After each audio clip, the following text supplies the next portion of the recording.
Le CIRAD et ses partenaires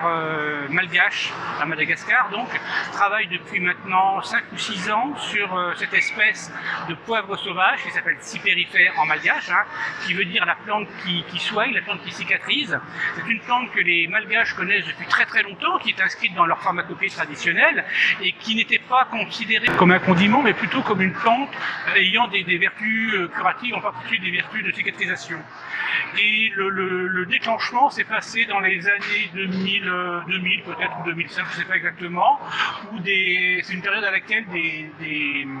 grands cuisiniers français, et en particulier Olivier Rollinger, sont passés à Madagascar et ont découvert ce poivre. Ils l'ont vraiment découvert en termes de qualité gustative. Et ça a créé une filière d'exportation, mais pas du tout contrôlée, puisque ce poivre, c'est un poivre qui est sauvage, donc qui vit au cœur des forêts naturelles malgaches et qui n'est pas du tout cultivé. Donc il y a eu un appel d'air, ça a ouvert une porte et plusieurs personnes se sont mis à exporter ce poivre, à le faire collecter par les populations qui vivaient en périphérie des aires protégées. Et ce poivre est devenu quelque chose qu'on trouve aujourd'hui dans les bonnes épiceries françaises et européennes et des pays du Nord en général, à un prix de peut-être 200 € le kilo, alors que la rémunération du petit collecteur qui prélève ce poivre sur place est de quelques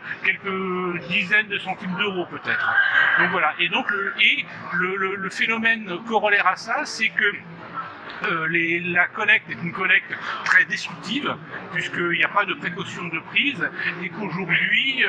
certaines zones qui ont été les premières zones prospectées il y a maintenant une dizaine d'années, sont des zones qui sont complètement appauvries dans ce poivre, et donc il y a une double question. La première question, c'est de sauvegarder la biodiversité de ce poivre, et la deuxième question, c'est de faire en sorte que cette filière soit durable et un peu plus éthique qu'elle n'est aujourd'hui. Et donc le CIRAD a pris ces deux questions en charge. On essaye de proposer un ensemble de solutions qui permettraient à la fois de conserver la biodiversité et à la fois de domestiquer ce poivre pour le proposer sur le marché dans un contexte qui soit un peu plus éthique que le contexte actuel.